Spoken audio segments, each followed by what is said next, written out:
നല്ല കാര്യങ്ങളൊക്കെ പഠിപ്പിച്ച് നല്ല ശിക്ഷണങ്ങൾ നൽകി സ്നേഹങ്ങൾ നൽകി സംവിധാനിച്ച് നമ്മുടെ കൂടെ നടക്കുന്ന നമ്മുടെ ഉമ്മമാര്, നമ്മുടെ പെങ്ങന്മാര്, നമ്മുടെ സഹധർമ്മിണികൾ, അതുപോലെ തന്നെ നമ്മുടെ മക്കൾ, പേരമക്കൾ, അവർക്ക് ലിൽ മുത്തഖീന ഇമാമാ, എന്നിൽ നിന്ന് എന്റെ കുട്ടി സൽസ്വഭാവം പഠിക്കണം, എന്നിൽ നിന്ന് എന്റെ കുട്ടി ജീവിതത്തിന്റെ അവസാനം വരെ മാതൃക പഠിക്കണം. എന്റെ ബാപ്പ എന്നോട് ഉപദേശിച്ചത് ഇങ്ങനെയാണ്, അതുകൊണ്ട് ആ സ്വഭാവം ഞാൻ ഒരു നിലക്കും ഒഴിവാക്കൂല. കാരണം അത് ഏറ്റവും നല്ല സ്വഭാവമാണ്. എന്റെ ഉമ്മ എന്നോട് ഉപദേശിച്ചത് ഇങ്ങനെയാണ്, അതുകൊണ്ട് ആ സൽ സ്വഭാവം ഞാൻ കൈവിടിയുകയില്ല. നിങ്ങൾ എന്ത് പറഞ്ഞാലും ശരി, നിങ്ങളെത്ര തന്നാലും ശരി, നിങ്ങളെത്ര സ്വാധീനിച്ചാലും ശരി, ഇങ്ങനെ പറഞ്ഞ് ഭർത്താവിന്റെ സ്വഭാവം മാറ്റുന്ന പെൺകുട്ടികളില്ലേ, ഭാര്യയുടെ സ്വഭാവം മാറ്റുന്ന ഭർത്താക്കന്മാരില്ലേ? എന്തേ കാരണം?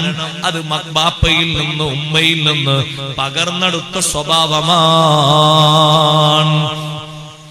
അതാണ് സഹോദരങ്ങളെ നമുക്ക് വേണ്ടത്. അതിന്റെ ഒരു കുറവാണ് എവിടെയും കാണുന്നത്. ഹബീബ് റസൂലുള്ളാഹി സ്വല്ലല്ലാഹു അലൈഹി വസല്ലം വശ്യമായ പെരുമാറ്റത്തിലൂടെ സ്വഹാബത്തിന്റെ ദേഷ്യം തണുപ്പിച്ചു. പ്രതികരണങ്ങൾക്കുള്ള ഏറ്റവും നല്ല ത്വരയുണ്ടായിരുന്നു അവരിൽ. നല്ല പ്രതികരിക്കാനും പ്രതിയോഗികളെ വേണ്ടതുപോലെ പാഠം പഠിപ്പിക്കാനും അവർക്ക് നല്ല കഴിവുണ്ടായിരുന്നു. പക്ഷേ ഒരു മാന്യതയ്ക്ക് നിരക്കാത്ത ഒരു വാക്ക് പോലും പറയാൻ അവിടുന്ന് സമ്മതിച്ചിട്ടില്ല. അതെത്ര ആവേശം ഉണ്ടായിട്ടാണെങ്കിലും ശരി. ഞാൻ ഒരു ഉദാഹരണം പറയാം, ഒരുപാട് കാണാം ചരിത്രത്തിൽ. ബദറിൽ നിന്ന് ഗസ്വത്ത് കഴിഞ്ഞ്, സമരം കഴിഞ്ഞ്, അതൊരു യുദ്ധം എന്ന ഭാഷയിൽ വായിക്കേണ്ടതല്ല. ഞാൻ അങ്ങനെ പറഞ്ഞാൽ ഈ കാലഘട്ടത്തിലേക്ക് ചേർത്തി പറയുമെന്ന പേടികൊണ്ട്. ബദറിൽ നിന്ന് ആ വലിയ സമരം കഴിഞ്ഞ് സ്വഹാബത്ത് മടങ്ങി വരുമ്പോ മദീനയിലെത്തുന്ന സമയത്ത് മദീനയിലേക്ക് അവർ ആനയിക്കുന്നത്, മദീനയിലേക്ക് വരുന്നത് ബദ്റു അലൈനാ മിൻ സനിയാത്തിൽ വദാഇ വജബ ശുക്രു അലൈനാ മാ ദഅ ലില്ലാഹി ദാഇ. നേരത്തെ നബി സല്ലല്ലാഹു അലൈഹി വസല്ലം രണ്ട് സ്വഹാബിമാരെ പറഞ്ഞയച്ചിരുന്നു. അവരോട് മദീനയിലുള്ളവർ ബദറിലെ വിഷയങ്ങളെ പറ്റി ചോദിച്ചറിഞ്ഞിരുന്നു. ഇതാ പിന്നാലെ തങ്ങളും സ്വഹാബത്തും വരുന്നുണ്ട് എന്നറിഞ്ഞപ്പോ മദീനയിലെ ജനങ്ങൾ മുഴുവനും മദീനയുടെ അതിർത്തി പ്രദേശത്തിലേക്ക് പുറപ്പെട്ടു, സ്വീകരിക്കാൻ, വരവേൽക്കാൻ. നമ്മളെ നാട്ടിലേക്ക് ഒരു വലിയ ഷെയ്ഖ് വരുമ്പോ, ഒരു വലിയ സയ്യിദ് വരുമ്പോ, ഒരു പക്ഷേ കാസർഗോഡിന്റെ അതിർത്തിയിൽ വെച്ച് അല്ലെങ്കിൽ കണ്ണൂരിൽ നിന്ന് ഇങ്ങോട്ട് വരുമ്പോഴേക്ക് സ്വീകരിച്ചു കൊണ്ടുവരാറുണ്ടല്ലോ. നാട്ടിലേക്ക് ആദ്യമായി വരുന്ന ഒരു സയ്യിദാണ്, ഒരു ആലിമാണ്. അത് ഇസ്ലാമിൽ ഉള്ള ഒരു സുന്നത്താണ്. അതിന് ചെറുപ്പക്കാരും മറ്റു എല്ലാവരും ബൈക്കെടുത്ത്, വാഹനമെടുത്തു പോകും. തക്ബീർ ധ്വനികൾ സന്തോഷത്തോടെ മുഴക്കും, മദ്ഹിന്റെ ഗീതങ്ങളൊക്കെ പാടും, സന്തോഷത്തോടെ നാട്ടിലേക്ക് ഇങ്ങോട്ട് കൊണ്ടുവരും. ഇതേ പരുവത്തിൽ മദീനയിലുള്ള സ്വഹാബ ഹബീബ് സല്ലല്ലാഹു അലൈഹി വസല്ലം തങ്ങളെയും സ്വഹാബത്തിനെയും സ്വീകരിച്ചു വരുമ്പോ ബദറിലേക്ക് പുറപ്പെടാത്ത ഒരു സ്വഹാബി സലാമത്ത് ബിൻ സലാം റളിയല്ലാഹു അൻഹു എന്നൊരു മഹാനോട്, അദ്ദേഹം ബദറിൽ പങ്കെടുത്ത മഹാനാണ്, സലാമത്ത് ബിൻ സലാം റളിയല്ലാഹു അൻഹുവോട് ചോദിക്കുന്നു, എങ്ങനെയുണ്ടായിരുന്നു പോരാട്ടം? എന്തെല്ലാം പറയും നിങ്ങൾ നോക്ക്. കാരണം അല്ലാഹു സുബ്ഹാനഹു വ തആല ചരിത്രത്തിൽ ഇത്തരൊരു ബഹുമാനം നൽകിയത് വേറെ ആർക്കെങ്കിലും ഉണ്ടോ? നിങ്ങൾ നോക്കൂ, ഒറ്റ നബിക്കും മുൻഗാമികളായ ഒരു നബിക്ക് കൂടെ നിന്ന് ചെറുക്കാനും ശത്രുക്കളെ പ്രതിരോധിക്കാനും ആ നബിമാരുടെ മഹാന്മാരായ ഔലിയാക്കളായ അനുയായികൾക്കും ഒരിക്കലും അല്ലാഹു തആല മലക്കുകളെ ഇതുപോലെ ഇറക്കി കൊടുത്തിട്ടില്ല. സൂറത്ത് യാസീനോടെ ഞാനും നിങ്ങളൊക്കെ അത് ഓതാറുണ്ട് സാധാരണ. വമാ അൻസൽനാ അലാ ഖൗമിഹി മിൻ ബഅദിഹി മിൻ ജുംദിൻ മിനസ് സമാഇ വമാ കുന്നാ മുൻസിലീൻ ഹബീബുൻ നജ്ജാർ റളിയല്ലാഹു അൻഹുവിനെ നിഷ്കരുണം വധിച്ച ജനത ഒരു കാരണവുമില്ലാതെ മഹാനവർകൾ അവർ ചവിട്ടി നെരിച്ചു, കല്ലുകൊണ്ടെറിഞ്ഞു. ഇബ്നു കസീറും അതുപോലെ തന്നെ അബൂ ഹയ്യാനും പറഞ്ഞ റിപ്പോർട്ടിൽ കാണാം റഹ്മത്തുള്ളാഹി അലൈഹി, ചവിട്ടിയിട്ട് കൊടൽമാല വരെ പുറത്തു വന്നിട്ടുണ്ട്. ഹബീബുൻ നജ്ജാർ റളിയല്ലാഹു അൻഹു അവർ വധിച്ചപ്പോ ആ നാട്ടിലെ ജനങ്ങളെ ശിക്ഷിക്കാൻ വാനലോകത്ത് നിന്ന് മലക്കുകളെ അല്ലാഹു ഇറക്കിയിട്ടില്ല. വമാ അൻസൽനാ അലാ ഖൗമിഹി മിൻ ബഅദിഹി മിൻ ജുന്ദിൻ മിനസ് സമാ. ലക്ഷോപിലക്ഷം മലക്കുകളില്ലേ, കോടിക്കണക്കിന് മലക്കുകളില്ലേ, അവരുടെ എണ്ണം കറക്റ്റായി റബ്ബിനല്ലാതെ അറിയില്ലല്ലോ. വമാ യഅലമു ജുനൂദ റബ്ബിക ഇല്ലാഹു. റബ്ബിന്റെ സൈന്യങ്ങളുടെ കൃത്യമായ കണക്ക് ഒരു സർക്കാരിന്റെ അടുത്തും ഇല്ല, ഒരു കേന്ദ്രത്തിന്റെ അടുത്തും ഇല്ല, റബ്ബിന് മാത്രമേ അറിയൂ. അത്ര കോടിക്കണക്കിന് സൈന്യങ്ങൾ ഉണ്ടായിട്ട് ഒരു സൈന്യത്തെയും അല്ലാഹു ഇറക്കിയിട്ടില്ല. അല്ലാഹു പറയുന്നു വമാ കുന്നാ മുൻസിലീൻ. അങ്ങനെ ഇറക്കുന്ന ഒരു പതിവും നമുക്കില്ല. പിന്നെങ്ങനെയാണ് ആ സമൂഹത്തെ നശിപ്പിച്ചത്? ഇൻ കാനത് ഇല്ലാ സൈഹതൻ വാഹിദ ഫഇദാ ഹും ഖാമിദൂൻ. ബഹുമാനപ്പെട്ട സയ്യിദുനാ ജിബ്രീൽ അലൈഹിസ്സലാം ഒരൊറ്റ അട്ടഹാസം അട്ടഹസിച്ചു. അതും സഹോദരങ്ങളെ സമാഉദ്ദുന്യയിൽ നിന്ന് താഴോട്ട് വന്നു, സമാഉദ്ദുന്യയിൽ നിന്ന് താഴോട്ട് വന്നു ഭൂമിയിലേക്ക് ആ ശബ്ദഘോഷമേ കേൾപ്പിച്ചിട്ടുള്ളൂ. ഫഇദാഹും ഖാമിദൂൻ. തീ കെട്ടതുപോലെ ആ ഒരൊറ്റ ശബ്ദം കേട്ട് അവർ നിശ്ചലരായി പോയി. ആദ്യമായിട്ട് അല്ലാഹു മലക്കുകളെ ഇറക്കി കൊടുത്തത്, സഹായത്തിന് വേണ്ടി ഇറക്കി കൊടുത്തത്, അതും 2000, 3000, 5000 മലക്കുകളെ, മറ്റൊരു റിപ്പോർട്ട് പ്രകാരം 7000 മലക്കുകളെ ഇറക്കി കൊടുത്ത ഒരേ ഒരു നേതാവ് മുഹമ്മദുർ റസൂലുള്ളാഹി സ്വല്ലല്ലാഹു അലൈഹി വസല്ലം തങ്ങൾക്ക് മാത്രമാണ്. അത്ര ഷറഫാക്കപ്പെട്ട ഒരു സമരം ലോകത്ത് വേറെ ഏതെങ്കിലും നടന്നിട്ടുണ്ടോ? ഇല്ല. ബദരീങ്ങൾക്കുള്ള ബഹുമാനം എന്താ? നിങ്ങൾ നോക്ക്, ആ ബദറിൽ നിന്ന് വരുന്ന അസ്ഹാബുൽ ബദറിൽപ്പെട്ട റളിയല്ലാഹു അൻഹും അജ്മഈൻ സലാമത്ത് ബിൻ സലാം റളിയല്ലാഹു അൻഹുനോട് അങ്ങോട്ട് പോകാത്തൊരു സഹാബി ചോദിക്കാൻ, സാധാരണ വിവരം ചോദിക്കുമല്ലോ, എങ്ങനെയുണ്ട് പോരാട്ടം? നമ്മൾ ഇവിടെയാ ശരിക്കും മനസ്സിലാക്കേണ്ടത്. എങ്ങനെയുണ്ട് പോരാട്ടം എന്ന് ചോദിച്ചപ്പോ മഹാനവറുകൾ പറഞ്ഞു, അതെത്ര എളുപ്പമാണ്. അറവ് നടത്താൻ വേണ്ടി കൊണ്ടുവന്ന കുറെയൊക്കെ കീപ്പെട്ട് തരുന്ന അറവുശാലയിലേക്ക് വന്ന മൃഗങ്ങളെ പോലെ നമ്മൾ അവരെ പണി അങ്ങ് കഴിച്ചു. ഇത് പറഞ്ഞപ്പോ കേട്ട ഉടനെ തന്നെ നബി സല്ലല്ലാഹു അലൈഹി വസല്ലം കയ്യടിക്കാനല്ല പറഞ്ഞത്, തക്ബീർ ചൊല്ലാനല്ല പറഞ്ഞത്. സലാമത്ത് ബിനു സലാം തങ്ങളെ ആ വാക്ക് പറയരുത് കേട്ടോ.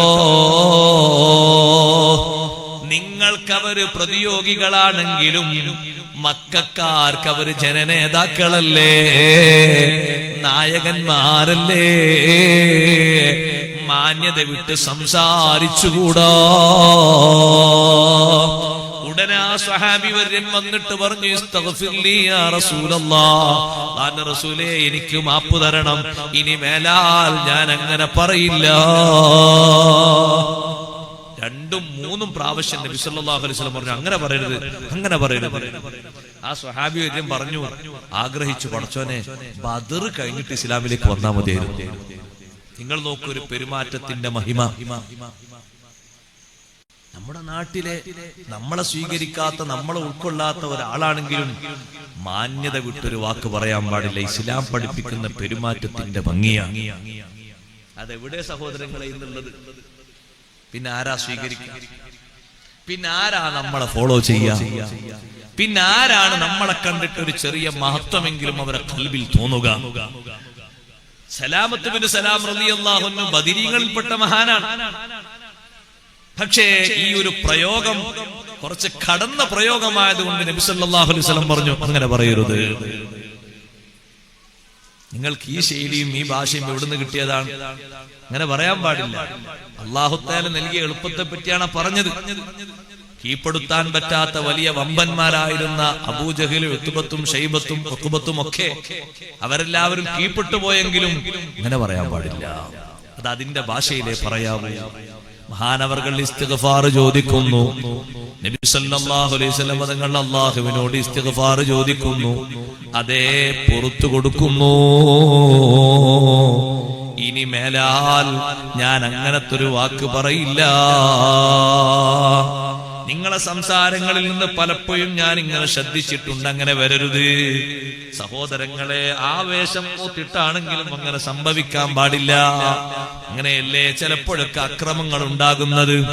നേതാക്കൾ എഴുതി കൊടുത്തൊരു സ്ലിപ്പ് ഉണ്ടാകും, മുദ്രാവാക്യം വിളിക്കാൻ. അത് വിളിച്ചാൽ ആർക്കും ഒരു തിരക്കേടില്ല. കാരണം അത് അവകാശങ്ങൾക്ക് വേണ്ടി മാന്യതയോടെയുള്ള അഭ്യർത്ഥനയാണ്. ആൾക്കൂട്ടത്തെ കാണുമ്പോ ചിലർ ഈ ലിസ്റ്റ് കീശയിലിടും, എന്നിട്ട് സ്വന്തം വകയിൽ ചില മുദ്രാവാക്യം വിളിക്കും. അപ്പോൾ ഒരു പക്ഷേ അവിടെ ഗരാവോ നടക്കും, അടി നടക്കും, പിക്കറ്റിംഗ് നടക്കും, ഏറ് നടക്കും, തല്ല് നടക്കും. അതിന്റെ ആവശ്യമില്ലല്ലോ. എത്ര ആവേശം മൂത്താലും പറയുന്ന വാക്ക് പോലും മാന്യതക്കെതിരാകരുത്. വിശുദ്ധ ഇസ്ലാം പഠിപ്പിക്കുന്ന സ്വഭാവമാണ്. അതുകൊണ്ടാണ് മക്ക വിജയത്തിലേക്ക് പോകുമ്പോ ഹബീബ് സല്ലല്ലാഹു അലൈഹി വസല്ലം നിങ്ങൾ പതാക കൊടുത്ത ഒരു സ്വഹാബിയാണ് ബഹുമാനപ്പെട്ട സഅദ് ഇബ്നു മുആദ് റളിയല്ലാഹു അൻഹു. അൻസാറുകളിലെ പ്രഗൽഭനായ സ്വഹാബി വര്യനാണ്. ആ സഅദ് ഇബ്നു മുആദ് റളിയല്ലാഹു അൻഹുവിന്റെ മരണത്തിൽ അനുശോചിച്ചാണ് അർശ് പോലും വിറച്ചുപോയത്. അത്രയും പ്രഗൽഭനായ സ്വഹാബി വര്യനാണ് സഅദ് ഇബ്നു മുആദ് റളിയല്ലാഹു അൻഹു. പക്ഷേ അബൂ സുഫിയാനെയും മറ്റു കൂട്ടരെയും കണ്ടപ്പോ സഅദ് ഇബ്നു മുആദ് റളിയല്ലാഹു അൻഹു പതാക വഹിച്ച മഹാൻ പറഞ്ഞു, അൽയൗമ യൗമുൽ മൽഹമാ അൽയൗമ തസ്തഹില്ലുൽ ഹിർമാ. ഇന്ന് നല്ലവണ്ണം ഇറച്ചി ഓരി വെക്കുന്ന ദിവസമാണ്. ഇന്ന് ഇറച്ചി തിങ്ങി വെട്ടിയിട്ട് ഇറച്ചിയൊക്കെ കഷ്ണം കഷ്ണമാക്കി നിൽക്കുന്ന ദിവസമാണ്. ഇന്ന് ഹറാമൊക്കെ നീങ്ങുന്ന ദിവസമാണ്. വിശുദ്ധ ഹറമിൽ നിഷിദ്ധമല്ലേ ഖിതാല്. ഇന്നതൊക്കെ ഹലാലാകുമെന്ന് പറഞ്ഞപ്പോ ഹബീബ് സല്ലല്ലാഹു അലൈഹി വസല്ലം തങ്ങൾ ഉടനടി തങ്ങൾ ആ വാക്ക് തിരുത്തിയിട്ട് പറഞ്ഞു, അൽ യൗമ യൗമുൽ മർഹമാ. ഇന്ന് കാരുണ്യത്തിന്റെ ദിവസമാണ്, ഇന്ന് സ്നേഹത്തിന്റെ ദിവസമാണ്, ഇന്ന് അനുകമ്പയുടെ ദിവസമാണ്. ആ വാക്കിൽ പ്രതിഷേധിച്ച് ബഹുമാനപ്പെട്ട സഅദ് റളിയല്ലാഹു അൻഹുവിന്റെ കയ്യിൽ കൊടുത്ത പതാക അവിടുന്ന് വാങ്ങി ഖൈസ് ഇബ്നു സഅദ് റളിയല്ലാഹു അൻഹുവിന്റെ കയ്യിലേക്ക് മാറ്റിക്കൊടുത്തു. നിങ്ങൾ നോക്ക്, പ്രതികരിക്കുന്നത് ശരിയാകണം. അതുകൊണ്ടാണ് ഖുർആൻ പറഞ്ഞത്, സ്വഭാവ മഹിമ പഠിപ്പിച്ചപ്പോൾ ആരോടാണെങ്കിലും പ്രതിപക്ഷത്തുള്ള ഒരാളാണ് കുട്ടിക്കോളും. നമ്മളെ നന്നായി ചീത്ത വിളിച്ച് അങ്ങനെ അതിലിങ്ങനെ കലങ്ങി ഇനിയും വിളിക്കാൻ വേണ്ടി കാത്തു നിൽക്കുന്ന ആളാണെങ്കിലും നമ്മൾ എന്താ ചെയ്യേണ്ടത്? അയാൾ ആ ചീത്ത വിളി എങ്ങനെ അവസാനിപ്പിക്കാൻ കഴിയോ അവിടെ നമ്മളെ വിജയം. അവിടെ നമ്മളെ വിജയം. അവരെ മാറ്റാൻ കഴിയോ അവിടെ നമ്മളെ വിജയം.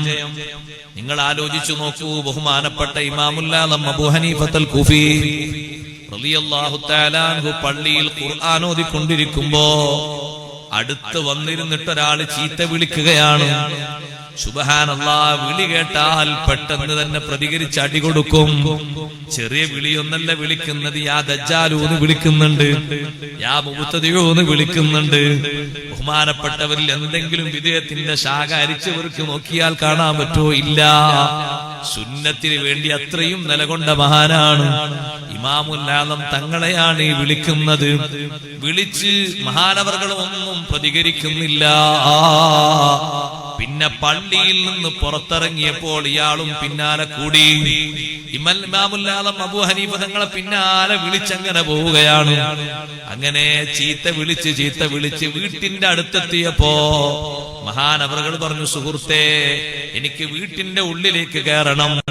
ഞാൻ വീട്ടിന്റെ ഉള്ളിലേക്ക് കയറിയാൽ പിന്നെ നിങ്ങൾക്ക് വിളിക്കാൻ പറ്റൂലല്ലോ. അതുകൊണ്ട് നിങ്ങൾക്ക് വേണ്ടി കുറച്ചു നേരം ഞാൻ ഇവിടെ കാത്തു നിന്ന് തരാം. അയാൾ തോറ്റുപോയി, മടങ്ങിപ്പോയി. ഇത്രയും നേരം ചീത്ത പറഞ്ഞ ആളെ നിങ്ങൾ ആലോചിച്ചു നോക്കൂ, നമ്മൾ ചിന്തിച്ചു നോക്കൂ. ഒരൊറ്റ അടിക്ക് എങ്ങനെയാണ് അദ്ദേഹത്തിന്റെ മനസ്സ് മാറ്റിയത്? അതാണ് ഖുർആൻ വിശ്വാസികളോട് പറഞ്ഞ സ്വഭാവം. ഇദ്ഫഅ ബില്ലതി ഹിയ അഹ്സൻ ഫഇദല്ലദീ ബൈനക വബൈനഹു അദാവ കഅന്നഹു വലിയ്യുൻ ഹമീം. നീ എപ്പോഴും നന്മ കൊണ്ട് പ്രതികരിക്കണം. നിന്നെ ചീത്ത വിളിച്ചിട്ടാണ് ഒരാൾ ഫോണിലൂടെ സംസാരിക്കുന്നതെങ്കിലും നിനക്ക് കലികറയരുത്, പെട്ടെന്ന് നിന്നെ കലികയറ്റി പോകും. നീ നല്ല സ്വബറോടുകൂടെ പിടിച്ചു നിൽക്കണം. എത്ര ക്ഷമിക്കണം? ഇമാമിയങ്ങൾ ക്ഷമിച്ചതുപോലെ, സഹിച്ചതുപോലെ നീയും ക്ഷമിക്കണം, നീയും സഹിക്കണം. എന്നിട്ട് നന്മ കൊണ്ട് നീ പ്രതികരിക്കണം. അങ്ങനെ പ്രതികരിച്ചാൽ ഫഇദല്ലദീ ബൈനക വബൈനഹു അദാവ കഅന്നഹു വലിയ്യുൻ ഹമീം. നിനക്കും മറ്റൊരാൾക്കും ഇടയിൽ വലിയ ശത്രുതയുണ്ട്. അതുകൊണ്ടാണ് നിന്നെപ്പറ്റി അയാൾ അങ്ങനെ പറഞ്ഞത്. പക്ഷേ നിന്റെ പ്രതികരണം അയാളെ തിരുത്തുന്ന രൂപത്തിലാണ്, അയാളെപ്പോലത്തെ ആരുടെയും മനസ്സ് നന്നാക്കുന്ന രൂപത്തിലാണ്. എന്നാൽ പെട്ടെന്ന് അയാളിൽ മാറ്റം വരും. കഅന്നഹു വലിയ്യുൻ ഹമീം. അയാൾ നിന്റെ ആത്മമിത്രത്തെ പോലെയായി മാറും. നിന്റെ ഏറ്റവും വലിയ ക്ലോസ് ഫ്രണ്ടായി മാറും. നല്ല പ്രതികരണം കാഴ്ചവെക്കാൻ കഴിയും. അപ്പോഴേ തിന്മയെ തോൽപ്പിച്ച്, ചെറുത്തു തോൽപ്പിച്ച് നന്മയുടെ മുഖങ്ങളെ നന്നാക്കാൻ കഴിയുള്ളൂ. നമ്മളെല്ലാവരും സ്വീകരിക്കേണ്ട ഒരു വലിയ, പറയാനൊന്നും എനിക്ക് കഴിയൂല, നീ ആ പറഞ്ഞ വാക്കുകളൊന്നും ഞാൻ അങ്ങനെ അംഗീകരിക്കുന്ന വാക്കുകളും അല്ല. ഇനി നമ്മൾ കൂടുതൽ സംസാരിക്കേണ്ട, അള്ളാഹു നിന്നെയും നമ്മളെയൊക്കെ നന്നാക്കി തരട്ടെ എന്ന ഒറ്റ ഭാഷയിൽ നമ്മൾ പറയുമ്പോഴേക്ക് അല്പം ബുദ്ധിയുള്ള ആളാണെങ്കിൽ അയാൾ ചിന്തിക്കും, പടച്ചോനെ ഞാൻ ഇത്രയും നേരം പറഞ്ഞതൊക്കെ വെറുതെയായി പോയല്ലോ, ഇത്രയും നേരം കലിതുള്ളിയതൊക്കെ വെറുതെയായി പോയല്ലോ, ഒരു ഫായിദയും കിട്ടാതെയായി പോയല്ലോ. അവിടെയാണ് ദുസ്വഭാവികളെ നന്നാക്കാനുള്ള കഴിവുണ്ടാകേണ്ടത്. നല്ല പ്രതികരണം പ്രതികരിക്കണം സഹോദരങ്ങളെ. അതിനാണ് ഖുർആൻ തൊട്ടു താഴെ പറയുന്നത്, വമാ യുലഖാഹാ ഇല്ലല്ലദീന സബറൂ. നന്മ കൊണ്ട് പ്രതികരിക്കാനുള്ള ശേഷി ലഭിക്കണമെങ്കിൽ നല്ല ക്ഷമ വേണം. നല്ല ക്ഷമാശീലന്മാർക്കേ അങ്ങനെ പ്രതികരിക്കാൻ കഴിയൂ. വമാ യുലഖാഹാ ഇല്ലാ ദൂ ഹദ്ദിൻ അദീം. ഞാനൊരു ഉദാഹരണം പറയാം. ബഹുമാനപ്പെട്ട അഹ്മദ് ബിൻ ഹംബൽ റളിയല്ലാഹു അൻഹു എത്ര വലിയ മഹാനാണ്. ബഹുമാനപ്പെട്ട ശാഫി ഇമാം റളിയല്ലാഹു അൻഹുവിന്റെ ശിഷ്യനല്ലേ. ആ അഹ്മദ് ബിൻ ഹംബൽ റളിയല്ലാഹു അൻഹുവിനെ സുബ്ഹാനല്ലാഹ് മുഅ്തസിം ബില്ലാഹി എന്ന് പേരുള്ള രാജാവ് തന്റെ ഭരണകാലത്ത് മഹാനവറുകളെ ശിക്ഷിച്ചു. എന്തിനാ ശിക്ഷിക്കുന്നത്? അദ്ദേഹം ഒരു പുതിയ വാദവുമായി രംഗത്ത് വന്നു. ആ വാദം അദ്ദേഹത്തിന് ജൽപ്പിച്ചു കൊടുത്തത് ചില മുബ്തദിഉകളാണ്. എന്താണ് വാദം? അൽ ഖുർആനു മഖ്ലൂഖ്, ഖുർആൻ സൃഷ്ടിയാണ് എന്നാണ് അയാളെ വാദം. രാജാവത് വാദിച്ചു. മറ്റുള്ളവരുടെ ജൽപ്പനങ്ങൾക്ക് പിന്നിൽ ഒതുങ്ങി നിന്നിട്ട് ഇത് വാദിച്ചപ്പോൾ പല പണ്ഡിതന്മാരെയും ഈ വിഷയത്തിൽ ക്രൂശിക്കപ്പെട്ടു, മർദ്ദിക്കപ്പെട്ടു. അഹ്മദ് ബിൻ ഹംബൽ റളിയല്ലാഹു അൻഹുവിനെ വിളിച്ചപ്പോ മഹാനവർകൾ പറഞ്ഞു, നിങ്ങൾ പറയുന്ന വാദത്തിന് എനിക്ക് ശരിക്ക് നിങ്ങൾ തെളിവ് തരികയാണെങ്കിൽ ഞാനത് അംഗീകരിക്കാം. അഅ്തൂനി ശൈഅൻ മിൻ കിതാബില്ലാഹി വസുന്നത്തി റസൂലിഹി സ്വല്ലല്ലാഹു അലൈഹി വസല്ലം. അല്ലാഹുവിന്റെ ഖുർആനിൽ നിന്ന് എനിക്കൊരു രേഖ തരൂ. നബി സല്ലല്ലാഹു അലൈഹി വസല്ലം നിങ്ങളുടെ സുന്നത്തിൽ നിന്ന് എനിക്കൊരു രേഖ തരൂ, അല്ലാതെ ഞാൻ അംഗീകരിക്കൂല. ചാട്ടവാറുകൊണ്ട് അഹ്മദ് ബിൻ ഹംബൽ റളിയല്ലാഹു അൻഹുവിന്റെ തലക്കടിക്കുകയാണ്, ശരീരത്തിനടിക്കുകയാണ്. അതും വിശുദ്ധ റമദാനിലല്ലേ കാരാഗ്രഹത്തിൽ അടക്കപ്പെടുന്നത്. എത്രമാത്രമാണ് മഹാനവറുകൾക്ക് അടികിട്ടുന്നത്. റമദാനു ശരീഫിൽ ജയിലിലേക്ക് കയറ്റിയിട്ട് ചാട്ടവാറുകൊണ്ട് അടി തുടങ്ങിയപ്പോ ഒന്നാമത്തെ അടി ശരീരത്തിൽ വന്ന് വീഴുമ്പോ മഹാനവറുകൾ പറഞ്ഞു, ബിസ്മില്ലാഹ്. അടിക്കുന്ന ആളെ ഒരിക്കലും ചീത്ത പറഞ്ഞിട്ടില്ല. അഹ്മദ് ബിൻ ഹംബൽ റളിയല്ലാഹു അൻഹു ഒന്നാമത്തെ അടി കൊണ്ടപ്പോൾ പറയുന്നത് ബിസ്മില്ലാഹ്. രണ്ടാമത്തെ അടി കൊണ്ടപ്പോൾ ലാ ഹൗല വലാ ഖുവത ഇല്ലാ ബില്ലാഹ്. മൂന്നാമത്തെ അടി കൊണ്ടപ്പോൾ അൽ ഖുർആനു കലാമുല്ലാഹി ഗൈറു മഖ്ലൂഖ്. ഖുർആൻ അല്ലാഹുവിന്റെ കലാമാണ്. ഗൈറു മഖ്ലൂഖ്, അതൊരു നിലക്കും സൃഷ്ടിയല്ല. സൃഷ്ടി എന്നതിനെ കുറിച്ച് പറയാൻ പാടില്ല. നാലാമത്തെ അടി കൊണ്ടപ്പോൾ മഹാനവറുകൾ പറഞ്ഞു ഖുല്ലൻ യുസീബനാ ഇല്ലാ മാ കതബല്ലാഹു ലനാ. അല്ലാഹു പഠിപ്പിച്ചതല്ലേ, അല്ലാഹു കണക്കാക്കിയതല്ലാതെ നമുക്ക് മറ്റൊന്നും വരാനില്ലല്ലോ. ഇതും റബ്ബിന്റെ ഖളായിൽപ്പെട്ടത് തന്നെയാണ്. ഞാനൊരു ഇമാമായിട്ട് ഞാനിങ്ങനെ ശിക്ഷിക്കപ്പെട്ടോ എന്നുള്ളതല്ല, ഇത് അല്ലാഹുവിന്റെ ഖളാ അല്ലേ, ഞാനത് അംഗീകരിക്കുന്നു. 29 പ്രാവശ്യം അടി കിട്ടിയെന്നാണ് ബഹുമാനപ്പെട്ട ഇബ്നു ഹജർ റഹ്മത്തുള്ളാഹി അലൈഹി രേഖപ്പെടുത്തുന്ന ചരിത്രത്തിലുള്ളത്. അതും ഒന്നും രണ്ടും ആളുകളല്ല അടിച്ചവര്, 150 ആളുകൾ അടിച്ചിട്ടുണ്ട്. മാറി മാറി അടിച്ചിട്ടുണ്ട്. വേറെയും അക്രമങ്ങൾ കിട്ടിയിട്ടുണ്ട്. വലിയ കറാമത്ത് ആ സമയത്ത് മഹാനവറുകളിൽ നിന്ന് രൂപപ്പെട്ടിട്ടുണ്ട്. അതിൽ രേഖപ്പെടുത്തപ്പെട്ട ഒന്നാണ്, 2 കൈയും പുറംഭാഗത്തേക്ക് കെട്ടിവെച്ച് അനങ്ങാൻ കഴിയാത്ത രൂപത്തിൽ അങ്ങനെ അടികിട്ടിക്കൊണ്ടിരിക്കുമ്പോ ശരീരത്തിലാകെ ഒരു ഉടുമുണ്ട് മാത്രമാണ്, അരത്തുണി മാത്രമാണ്, അരമുണ്ട് മാത്രമാണ്. കുപ്പായമെല്ലാം ആദ്യഘട്ടത്തിലുണ്ടായിരുന്നു, പിന്നത് അഴിച്ചു മാറ്റിയിട്ടുണ്ട്. അങ്ങനെ സഹോദരങ്ങളെ, ഇതാ ഈ തുണിയുടെ അരഭാഗം കെട്ടടിയാൻ തുടങ്ങുകയാണ്. കെട്ടയിഞ്ഞാൽ ഏറ്റവും വലിയ അപമാനമല്ലേ ശരീരത്തിന്റെ സൗന്ദര്യമുള്ള ഭാഗം, അതേ ശരീരത്തിൽ ഏറ്റവും സൂക്ഷിക്കേണ്ട നഗ്നതയുടെ ഭാഗം, അതല്ലേ പുറത്തേക്ക് വെളിവാകുന്നത്. മഹാനവറുകൾ മേലോട്ട് കണ്ണുയർത്തിയിട്ട് ചുണ്ടനക്കുന്നത് കണ്ടു. പെട്ടെന്ന് തായോട്ട് പോകുന്ന തുണി മേലോട്ടങ്ങനെ പൊങ്ങി വന്നു. ജനങ്ങൾ നോക്കി നിൽക്കെ കാണുകയാണ്. പിന്നത് അരയുടെ ഭാഗത്ത് മുറുകിപ്പോയി, പിന്നെ അഴിഞ്ഞിട്ടില്ല. എന്താണ് നാവനക്കി പറഞ്ഞത്? അല്ലാഹുമ്മ ഇന്നി അസ്അലുക ബിസ്മികല്ലദീ മലഅൽ അർശ ഇൻ കുൻത തഅലമു അന്നീ അലസ് സ്വവാബ് ഫലാ തഹ്തിക് ലീ സിത്റാ.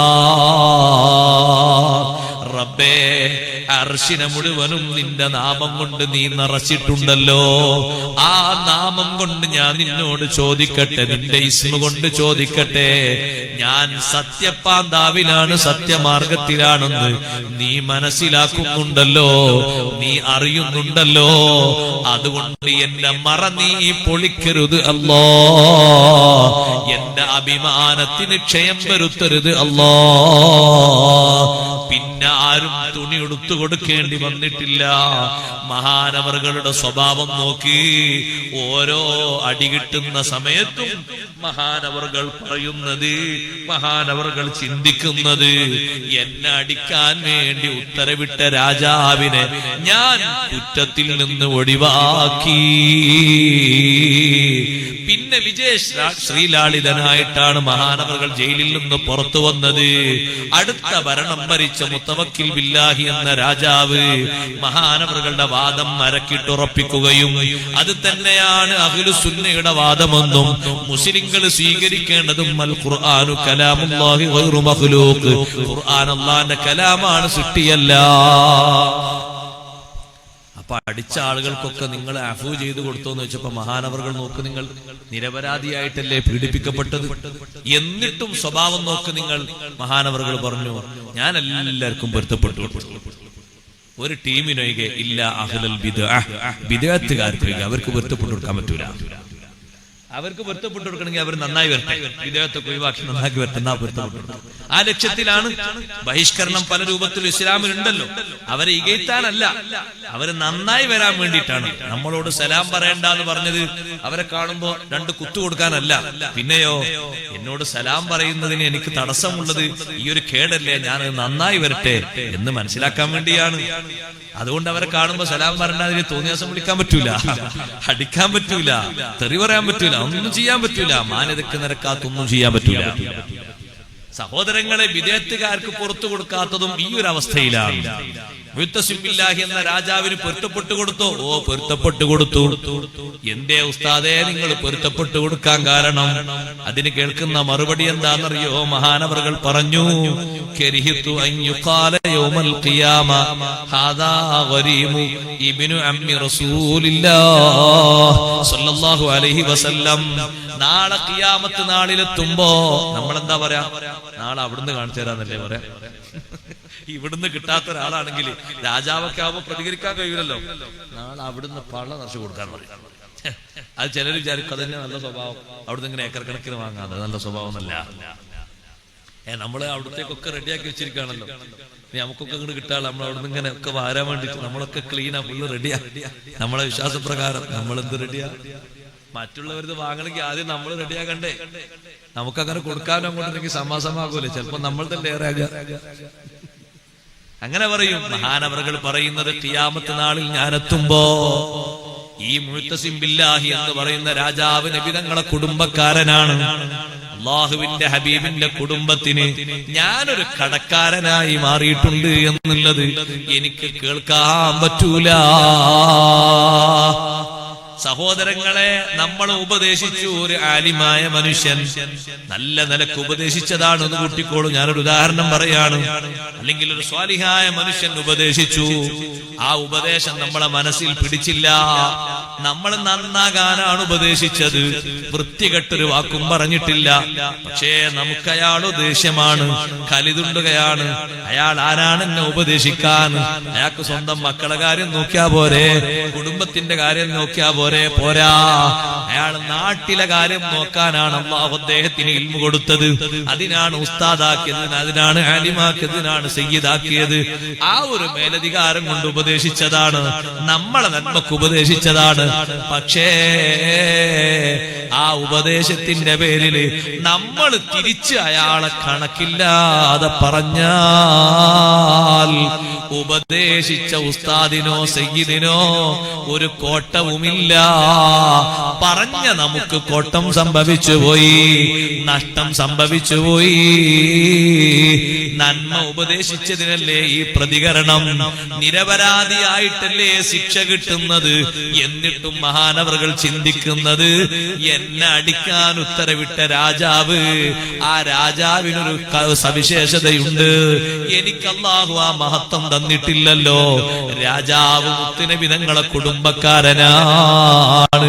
നാളെ നബി തങ്ങളെ കുടുംബക്കാരന് എനിക്ക് കടം തരാനുണ്ട് എന്ന് കേൾക്കുമ്പോ അത് അല്ലാഹുവിന്റെ ഹബീബിന് വിഷമമാകൂലേ? അതുകൊണ്ട് വേണ്ട, പൊരുത്തപ്പെട്ടു കൊടുത്തു. അടിക്കാൻ വേണ്ടി മുന്നോട്ട് വന്ന ആളുകൾക്ക് 150 ആളുകൾ അടിച്ചിട്ടില്ലേ? ചില ആളുകൾക്കൊക്കെ അല്ലാഹു തആല വെള്ളപ്പാണ്ട് രോഗം കൊടുത്ത് പരീക്ഷിച്ചിട്ടുണ്ട്. എന്നിട്ടും അത് ദുന്യാവിലെ ശിക്ഷയാണ്. എന്നിട്ടും മഹാനവറുകൾ പുറത്തു കൊടുത്തല്ലോ. നിങ്ങൾ നോക്ക്. ഇത് ഞാൻ എന്തിനാ പറഞ്ഞറിയാം? നമ്മളെ ശീലകളിൽ ഇപ്പോഴും ഉണ്ട്. ഉസ്താദെ നിങ്ങൾ അങ്ങനൊക്കെ വാദം പറഞ്ഞാലും അത് വിട്ടുകൊടുക്കാൻ പറ്റൂല. നിങ്ങൾ ആ പറഞ്ഞ നമ്മളെ വിഷയം ഒഴിവാണ്. അതെന്താ സുഹൃത്തെ വിട്ടുകൊടുക്കാൻ പറ്റാത്തത്? അതെന്നാ അങ്ങനെ ചെയ്താണ്. ആരാ ചെയ്തത്? മോനാണ്. നിങ്ങളെ മോനല്ലേ, നമ്മളെ മോനല്ലേ? വിട്ടുകൊടുത്തതിനെ നന്നാക്കല്ലേ വേണ്ടത്? സാരല്ല മോനെ, ഞാൻ പൊരുത്തപ്പെട്ടു, അള്ളാഹു നിന്നെ എന്നെയൊക്കെ നന്നാക്കട്ടെ. അതിപ്പോ പറയാനായില്ല, കുറച്ചുകൂടി കഴിഞ്ഞിട്ട് പറയാം. എപ്പോഴാ പറയുന്നത്? എത്രയാണ് അതിന്റെ ഡേറ്റിലേക്ക് വെക്കുന്നത്? നമ്മൾ എത്ര പെട്ടെന്ന് വിട്ടുവീഴ്ച കൊടുക്കുന്നുണ്ടോ അത്ര പെട്ടെന്നല്ലേ അള്ളാഹു നമ്മയും അവരെയും നന്നാക്കുന്നത്.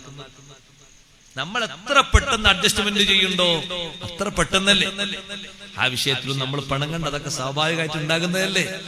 അത് ചിലപ്പോ മൂപ്പർക്ക് ഒരു പ്രകൃതിപരമായിട്ടൊരു മുൻകോപക്കുള്ള ആളാണ്, നമ്മളത് വിഷയാക്കണ്ട. ബാപ്പാന്റെ സ്ഥാനത്തുള്ള ആളല്ലേ, നമ്മളൊന്നും പറയണ്ട. പക്ഷെ ആ ഒരു ബഹുമാനം എവിടെ? ബാപ്പാന്റെ ഉപ്പൂപ്പാന്റെ സ്ഥാനത്തുള്ള ആളാണെങ്കിലും എങ്ങാനും നമ്മൾ ഉപദേശിച്ചാൽ കശക്കി വിടും. അതുകൊണ്ടാണ് ഈ സൽസ്വഭാവത്തിന്റെ ഏറ്റവും സുന്ദരമായ മഹിതമായ വിഷയം നമ്മളും നമ്മളെ കുട്ടികളെയും നമ്മുടെ ബന്ധുക്കളെയും പഠിപ്പിക്കേണ്ടത് എന്താണെന്നറിയോ? അല്ലാഹു സുബ്ഹാനഹു വ തആല പറഞ്ഞിട്ടുണ്ട്, യാ അയ്യുഹല്ലദീന ആമനൂ ഖൂ അൻഫുസകും വഅഹ്ലീകും നാറാ. സത്യവിശ്വാസികളെ, നിങ്ങൾ നിങ്ങളുടെ സ്വന്തത്തെയും നിങ്ങളുടെ ഭാര്യ സന്താനങ്ങളെയും നരകത്തിൽ നിന്ന് സൂക്ഷിക്കണം. ഇബ്നു അബ്ബാസ് റളിയല്ലാഹു അൻഹു എങ്ങനെയാണ് നരകത്തിൽ നിന്ന് സൂക്ഷിക്കേണ്ടത്? 2 വകുപ്പാണ് മഹാനവറുകൾ നമ്മെ പഠിപ്പിക്കുന്നത്. അതിന്റെ തഫ്സീറിൽ കാണാം ഇബ്നു അബ്ബാസ് റളിയല്ലാഹു അൻഹു പറഞ്ഞത്, നരകത്തിൽ നിന്ന് സൂക്ഷിക്കൽ എങ്ങനെയാണ് നരകത്തിൽ നിന്ന് രക്ഷപ്പെടുത്തേണ്ടത്? അല്ലിമൂഹും വഅദ്ദിബൂഹും. നിങ്ങൾക്കും നിങ്ങളെ മക്കൾക്കും ഇൽമു സ്വീകരിക്കണം, അറിവ് പഠിപ്പിക്കണം. അറിവ് മാത്രം പോരാ, അദബും പഠിപ്പിക്കണം. മോനെ, നീ ആരോടോ അങ്ങാടിയിൽ നിന്ന് ഉച്ചത്തിൽ വർത്തമാനം പറഞ്ഞു എന്ന് കേട്ടല്ലോ. അതുപ്പ അയാള് ഏതാണ്? അയാൾ എന്റെ കൂട്ടുകാരനാണല്ലോ. നീ എന്തിനാണ് അയാളോട് കയർത്തത്? അയാൾ എന്നോട് ഇങ്ങനെ തമാശക്കൊന്ന് 2 കാര്യങ്ങൾ പറഞ്ഞു, എനിക്ക് രഹസിച്ചില്ല. ഉടനെ തന്നെ ബാപ്പ ചെയ്യേണ്ടത് എന്താണെന്നറിയോ? മോനെ, ഇപ്പൊ നീ പോകണം. അയാൾ എന്റെ കൂട്ടുകാരനാണ്, എന്നെ നീ ബഹുമാനിക്കുന്ന അതേ പ്രായം അയാൾക്കുമുണ്ട്. നീ പോയിട്ട് മാപ്പ് ചോദിക്കണം. മേലാലാര് നിന്നോട് പറഞ്ഞാലും നിനക്ക് പറ്റാത്തതാണെങ്കിൽ നീ പ്രതികരിക്കരുത്, ഞാൻ പ്രതികരിച്ചുകൊള്ളാം. നീ ഒരാളോടും മറുപടി പറയരുത്. കാരണം നീ പറഞ്ഞാ കുറച്ച് ഏറായി പോകും. ഒരു പക്ഷേ നീ പറഞ്ഞ വാക്ക് കടന്ന വാക്കായതുകൊണ്ട് ഇത്രക്ക് നാവിന്റെ ഊക്ക് ഈ കുട്ടിക്കുണ്ടോന്നെങ്ങാനും അവര് പറഞ്ഞു പോയാല് അതൊരു ലയനത്തിന് കാരണമാകും, ഒരു ശാപത്തിന് കാരണമാകും. ഒരു പക്ഷേ തമാശക്ക് അവര് നിന്നെ ഒന്നിങ്ങനെ തോണ്ടിയിട്ടുണ്ടാകും. അല്ലെങ്കിൽ എന്റെ കൂട്ടുകാരന്റെ മോനല്ലേ എന്ന് കരുതിയിട്ട് എവിടെ ബാപ്പാന്നൊക്കെ ചോദിച്ചിട്ടുണ്ടാകും. ബാപ്പാനെ പറഞ്ഞാച്ചാ പോരെ മോനെ, അരിവാങ്ങിക്കാൻ നീ ഇത്ര കഷ്ടപ്പെടണോ? ഇത് വെറുതെ ഒരു സ്നേഹത്തിന് ചോദിച്ചതാണ്. അപ്പോഴേക്ക് നിനക്ക് നിന്റെ ബാപ്പാനെ പറഞ്ഞാച്ചാ പോരെ, നല്ല ഭാഷയാ ചോദിച്ചത്, തെറ്റൊന്നുമില്ല. നീ കലിതുള്ളിയിട്ട് ഏറെ പറഞ്ഞുപോയി. അതിന്റെ ബാപ്പാനല്ല, നിങ്ങൾ എന്തിനാ നോക്കണത്? നിങ്ങൾക്ക് ബാപ്പണ്ടേ നോക്കിയ പോരെ. ആ കുട്ടി പ്രതികരിച്ച് ചൂടോടെ പ്രതികരിച്ച കുട്ടിയെ അദബ് പഠിപ്പിച്ച് തിരുത്തേണ്ടത് ബാപ്പയും ഉമ്മയുമാണ്. നമ്മളെ മക്കൾക്ക് നല്ല അദബ് പഠിപ്പിക്കണം. അല്ലാഹു തൗഫീഖ് നൽകട്ടെ. ആ മേഖല ഞാൻ പറഞ്ഞാൽ എത്രയും പറഞ്ഞാൽ തീർക്കാൻ കഴിയും. അത് ഇസ്ലാം നമ്മളെ ഏൽപ്പിച്ച, ഹബീബ് സല്ലല്ലാഹു അലൈഹി വസല്ലം നമ്മളെ ഏൽപ്പിച്ച വലിയ ഉത്തരവാദിത്തമാണ്. മിൻ ഹഖ്ഖിൽ വാലിദി അലൽ വലദ്.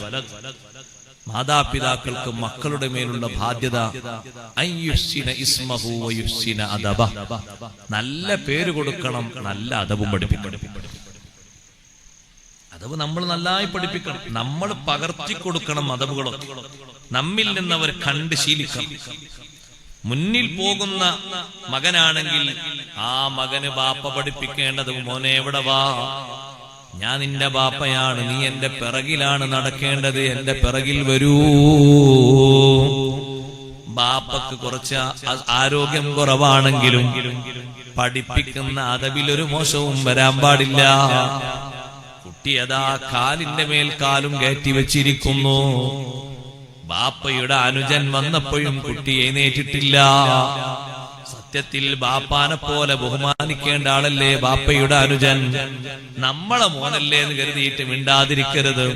ഉടനെ തന്നെ ആ കുഞ്ഞുമോന്റെ തോള് പിടിച്ചിട്ട്, മോനെ എഴുന്നേൽക്ക്, അതാരാ വരുന്നത് എന്ന് നോക്ക്, പെട്ടെന്ന് പോയി ഡ്രസ്സ് ചേഞ്ച് ചെയ്തു വാ, നല്ല തുണി ഉടുത്തു വാ, അതാ വരുന്ന ആളെ കണ്ടില്ലേ. ആ കുട്ടിയുടെ ശരീരത്തിലും കൽബിലും നിറച്ചു കൊടുക്കേണ്ടത് അദബിന്റെ ശീലങ്ങളാണ്. അതിന്റെ ഒരു കുറവ് കൊണ്ട് സഹോദരങ്ങളെ, ചെറിയവരും പ്രതികരിക്കുന്നു. നോക്ക് നിങ്ങൾ എത്ര ഗൗരവത്തിലാണ്. നബി സല്ലല്ലാഹു അലൈഹി വസല്ലമ തങ്ങൾ മഴയെപ്പറ്റി പറഞ്ഞിടത്തൊരു ഹദീസിൽ കാണാം, ആഖിറു സമാനിന്റെ ഖിയാമത്ത് നാളിന്റെ അടയാളങ്ങൾ പഠിപ്പിച്ചിടത്ത് വൽ വലദു ഗൈളാ. ഖിയാമത്ത് നാളിനോട് അടുത്ത് വരുമ്പോ മക്കളൊക്കെ പരുഷ സ്വഭാവത്തിൽ പ്രതികരിക്കുന്ന രൂപത്തിലേക്ക് വരും.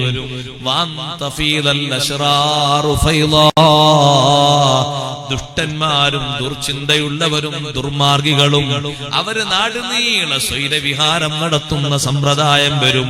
അവർക്ക് പിന്നാലെയാണ് ഒരു പറ്റം ആളുകൾ അധികവും ഉള്ളത്. അവരെ എന്തെങ്കിലും ചെയ്താൽ അവരെ പിന്നാലെയുള്ള സംഘത്തിനെ വിട്ടിട്ട് പ്രതികരിച്ചവനെ കൊന്നുകളയും, അല്ലെങ്കിൽ അവനെ കൊള്ളയടിക്കപ്പെടും, അല്ലെങ്കിൽ അവന്റെ കുടുംബത്തിന് മാനഹാനി വരുത്തും. ഇത് ഘട്ടങ്ങളൊക്കെ ഖിയാമത്ത് നാളിനോടനുബന്ധിച്ച് വരുന്ന ഹദീസിലുള്ളതാണ്. അവിടെ പറഞ്ഞൊരു വാക്കാണ് സന്താനങ്ങൾ ഗൗരവ സ്വഭാവത്തിൽ പെരുമാറുന്ന അവസ്ഥ. അത് ഉപ്പമാരെ ഉമ്മമാരെ നമ്മിൽ നിന്ന് ആ ശീലം കൊടുക്കരുത്. അദബാണ് പഠിപ്പിക്കേണ്ടത്. ഏത് റോളിലും അദബ് പഠിപ്പിക്കണം. അത് കുട്ടികളെ തൊട്ടടുത്തിരുന്നിട്ട് ഭക്ഷണം കഴിപ്പിക്കണം. അതിന്റെ ശൈലി നമ്മൾ പകർന്നു കൊടുക്കണം. അദബിന്റെ ഉത്തരവാദിത്തം മാതാപിതാക്കൾക്കാണ്. അള്ളാഹു ഡയറക്റ്റായി കൊടുക്കുന്നതല്ല. അൽ അദബു മിനൽ ആബാ വസ്സലാഹിയത്തു മിനല്ലാഹ്. അദബ് അത് ബാപ്പ ഉമ്മമാരിൽ നിന്ന് പകർന്നു കിട്ടേണ്ടതാണ്. സ്വലാഹിയത്ത് നന്മ അത് അള്ളാഹുവിൽ നിന്ന് അള്ളാഹു നൽകുന്നതാണ്. മക്കളെ സ്വാലിഹീങ്ങളാക്കുക എന്നുള്ളത്.